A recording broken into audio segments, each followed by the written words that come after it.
जननीं शारदां देवीं रामकृष्णं जगद्गुरुं पादपद्मे त्वयोश्रित्वा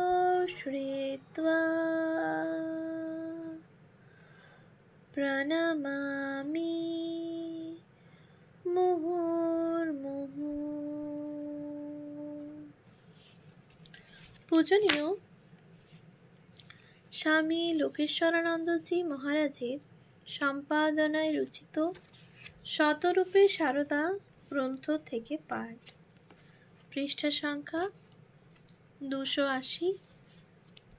মাকে যেমন দেখেছি, স্বামী গৌরীশ্বরানন্দ। শ্রী শ্রী মাকে প্রথম দর্শন করি যখন আমি স্কুলে ক্লাস 8-এ পড়ি। সেটা ইংরাজি 1915 সাল।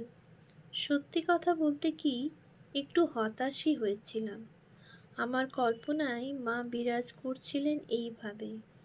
তিনি বসে আছেন একটি সুন্দর সাজানো সিংহাসনে, দুপাশে সেবিকারা চামর দোলাচ্ছে। কিন্তু দেখলাম তিনি থাকেন ছোট মাটির দেওয়াল দেওয়া খড়ের চালওয়ালা ঘরে। আরও দেখলাম তিনি নিজে হাতে ঝাঁটা নিয়ে উঠান পরিষ্কার করছেন। তখন খুবই ক্ষুব্ধ চিত্তে যাদের সঙ্গে আমি গিয়েছিলাম, সেই পূজনীয় জ্ঞানদা স্বামী জ্ঞানানন্দ ও পূজনীয় গোপেশ দাকে স্বামী শারদেশানন্দ, গিয়ে বললাম, এই সামান্য কাজটুকু করে মাকে সাহায্য করবার কি কেউ নেই? তাঁরা উত্তর দিলেন, যাতায়াত করতে থাক, সবই জানতে পারবি।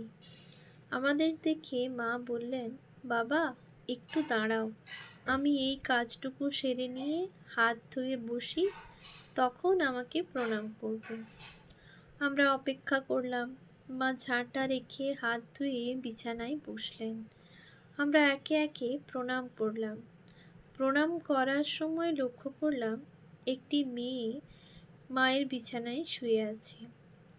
আমার ভালো লাগলো না। সঙ্গীদের জিজ্ঞাসা করলাম, এই মেয়েটা কে? মায়ের বিছানায় শুয়েছে কেন? নিচে বিছানা পেতে শুতে পারে না? পূজনীয় জ্ঞানদা তাড়াতাড়ি আমাকে থামিয়ে দিয়ে বললেন, চুপ কর, পরে বুঝবি সব। ওই মেয়েটি মায়ের আদরের ভাইঝি রাধু। ওরা দুজন প্রণাম করার পর আমি প্রণাম করতেই মা জিজ্ঞাসা করলেন, এই ছেলেটি কে? তারা উত্তর দিলেন, ছেলেটি বদনগঞ্জ স্কুলে পড়ে। মা শুনে বললেন, প্রবোধের ছাত্র? আমার স্কুলের প্রধান শিক্ষক মহাশয়ের নাম শ্রী প্রবোধ চন্দ্র চট্টোপাধ্যায়। আমি মনে মনে ভাবলাম, মা আমার হেডমাস্টার মশাইকে কি করে চিনলেন? নিজের মনেই উত্তর পেলাম, তিনি এই দেশের মধ্যে বিদ্বান বুদ্ধিমান লোক, তাই মা তাকে চিনেন। পরে জানলাম আমাদের প্রধান শিক্ষক মহাশয় সস্ত্রীক শ্রী শ্রী মায়ের কাছে দীক্ষা নিয়েছিলেন। মাকে দর্শন করার পর যখন বাড়ি ফিরব, তখন মা সস্নেহে বললেন, বাবা আবার এসো। সেই দিন থেকে প্রতি শনিবার জয়রামবাটি আসবার জন্য এবং মাকে দর্শন করবার জন্য প্রাণ আকুল হয়ে উঠত। প্রতি শনিবার স্কুলে যাবার সময় একখানা কাপড়, গামছা আর সোমবারের পড়ার বই সঙ্গে নিয়ে বেরিয়ে পড়তাম এবং ছুটি হয়ে গেলেই চলে যেতাম জয়রামবাটি। কয়েকবার যেতেই আমি মায়ের খুব পরিচিত হয়ে গেলাম। মায়ের লজ্জাশীলতা ছিল অসাধারণ। মা স্বামীজি মহারাজ, শরৎ মহারাজ, মহাপুরুষ মহারাজ প্রভৃতি সকলকেই ছেলে বলতেন, কিন্তু তাদের সামনে ঘোমটা দিতেন আর ঘোমটার ভিতর থেকে আস্তে আস্তে কথা বলতেন। অনেক সময় যোগিন মা বা গোলাপ মা আবার সেটা জোর বলে দিতেন। অনেক সময় যোগিন মা বা গোলাপ মা আবার সেটা জোরে বলে দিতেন। শরৎ মহারাজ মাকে প্রণাম করে বারান্দায় এসে অনুযোগের সুরে বলতেন, আমি যেন শ্বশুর। বয়সের তুলনায় বেটে ছিলাম বলে আমাকে আরও ছোট মনে হতো। এই কারণে মা আমার সামনে আর ঘুমটা দিতেন না। এই জন্যই মাকে ভালো করে দেখবার সৌভাগ্য আমার হয়েছিল।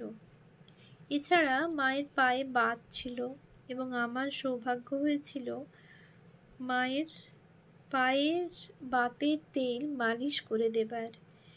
এই মালিশ করবার সময় দেখেছি মায়ের পায়ের তলা অদ্ভুত রকমের কোমল এবং হালকা গোলাপি রঙের। অথচ মা কামারপুকুর বা জয়রামবাটি থেকে দক্ষিণেশ্বরে এবং দক্ষিণেশ্বর থেকে কামারপুকুর বা জয়রামবাটি হেঁটেই যেতেন, আর জীবনে কখনো চটি বা জুতা পরতেন না। একদিন তেল মালিশ করার সময় আমার মনে হলো, মায়ের পায়ের বাত যদি আমার পায়ে আসে তো মা ভালো থাকেন, তবে খুব আনন্দ হবে। এই ভেবে মায়ের পায়ে হাত রেখে আমার ওই হাতের কনুইটি আমার পায়ের হাঁটুতে ঠেকাতেই মা আমার দাড়িতে চুমু খেয়ে বললেন, ছি ছি, এসব কি ভাবছ? তোমরা বেঁচে থাকো, ঠাকুরের কত কাজ করবে।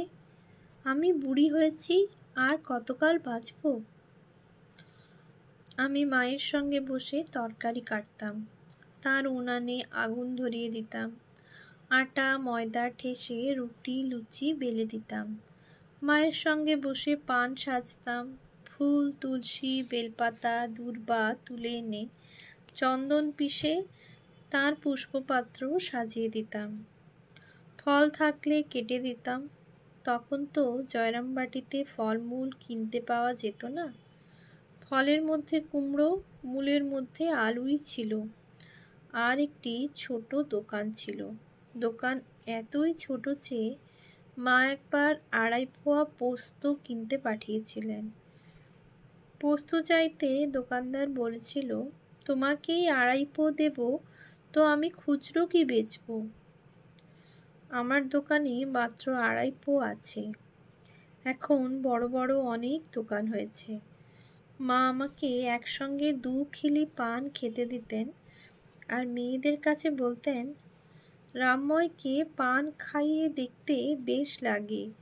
কালো ছেলেটি, আর ঠোঁট দুটি বেশ লাল হয়। আমার মনে হয় যেন টিকেই আগুন লেগেছে। বহু লোক মায়ের কাছে দীক্ষা নিয়ে যান, আর আমি দেখি। কিছুদিন পরে আমি ভাবলাম আমিও মায়ের কাছে দীক্ষা নেব, কিন্তু মনে সংশয়, কি জানি, আমি তো বেটে, 16-17 বছর বয়স, মা দীক্ষা দিতে রাজি হবেন কিনা। মায়েরই এক বৃদ্ধা শিষ্যা মায়ের সেবার জন্য জয়রামবাটিতে থাকতেন।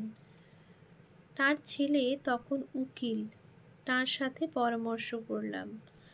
তাকে বললাম, আমার তো দীক্ষা নেওয়ার ইচ্ছা। আপনি তো এখানে সর্বদা মায়ের কাছে আছেন, আপনার কি মনে হয় মা দীক্ষা দেবেন? তিনি বললেন, ভাই, তোমাকে দীক্ষা দেবেন বলেই তো মনে হয়। কারণ তুমি যদি কোনো কারণে একটা শনিবার বিকালে না আসো তো মা 20 বার তোমার কথা বলেন। রামময়, আমার বাড়ির নাম ছিল রামময়, কেন এলো না? তবে কি ছেলের জ্বর হলো? আবার কিছুক্ষণ বাদে বলছেন, বিদ্বান বুদ্ধিমান ছেলে, হয়তো পড়াশোনায় বেশি মন দিয়েছে, বোধহয় সামনে কোনো পরীক্ষা আছে, তাই মাকে ভুলে আছে, ইত্যাদি। এরকম বারে বারে তোমার কথা চিন্তা করেন। তোমাকে যখন এত ভালোবাসেন তখন তোমাকে দীক্ষা দেবেন।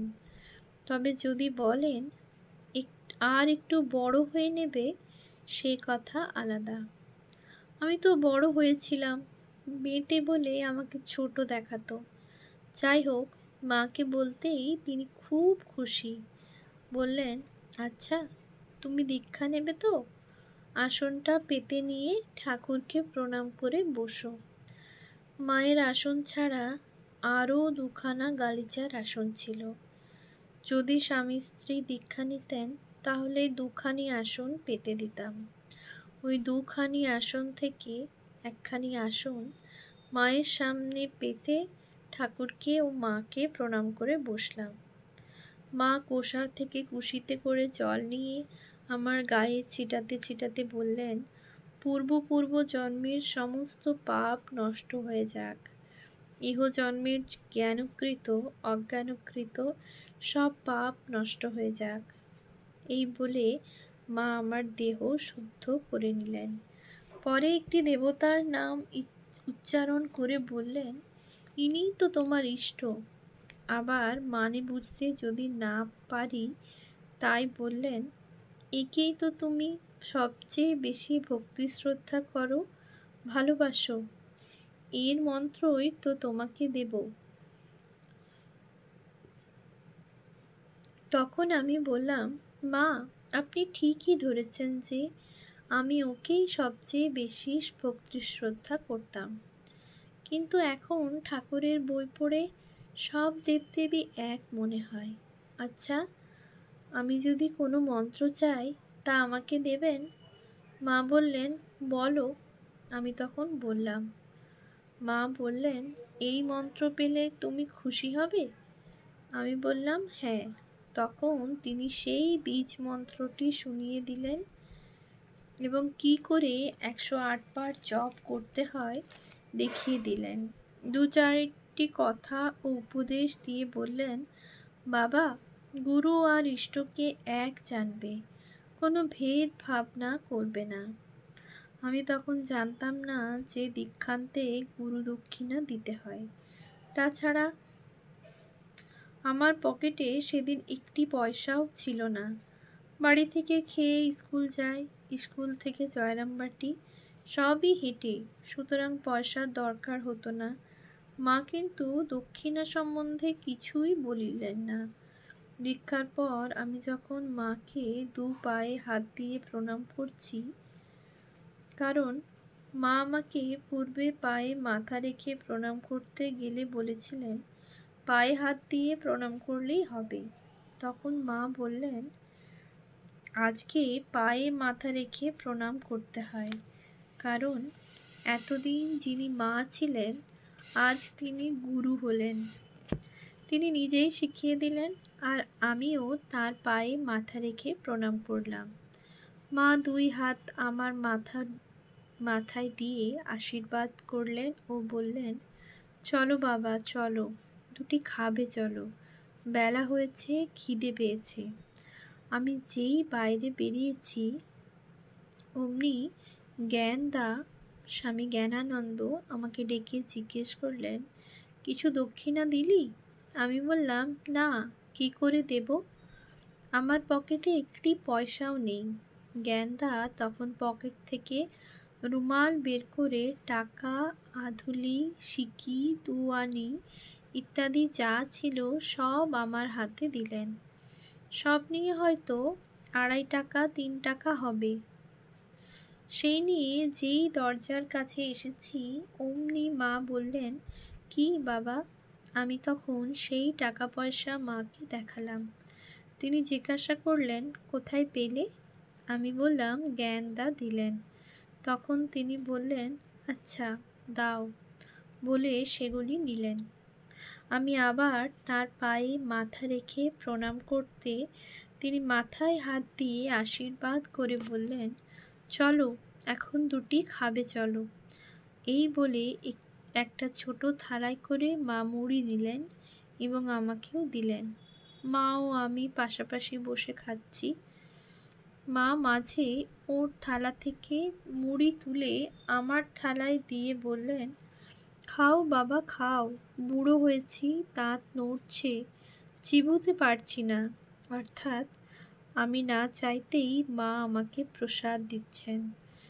এখন ভক্তরা দীক্ষা নিলে গুরুর প্রসাদ নিয়ে জল খায়, আর আমি না বললেও করুণাময়ী মা নিজেই আমায় প্রসাদ দিয়েছেন। ওম শান্তি শান্তি শান্তি। হরি ওম তৎসৎ। শ্রীরামকৃষ্ণার পর্ণমস্তু।